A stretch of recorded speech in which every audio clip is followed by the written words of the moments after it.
ગઢિયા ઉગામેડી તરફથી એમને પણ ખૂબ ખૂબ ધન્યવાદ।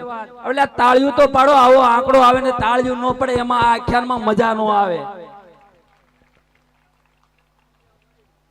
51,000 રૂપિયા ભૂપતભાઈ આંબાભાઈ ગાબાણી ખોપાળા તરફથી આવે છે, ખૂબ ખૂબ ધન્યવાદ।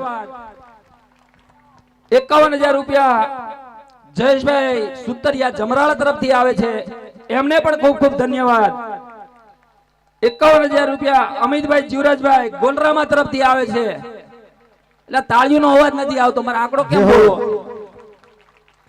તમે જેટલી તાળી ઉપાડશો ને એટલો જ હું આમાં આંકડો વધારે બોલતો જઈશ। આમાં લખેલા છે તેઓ, મારા નહીં। 25,000 રૂપિયા આશીષભાઈ શ્રીજી મોજે સુરત તરફથી આવે છે। 11,000 રૂપિયા જોરસંગભાઈ ગવાભાઈ કોલેતર ચૌધરી શેઠ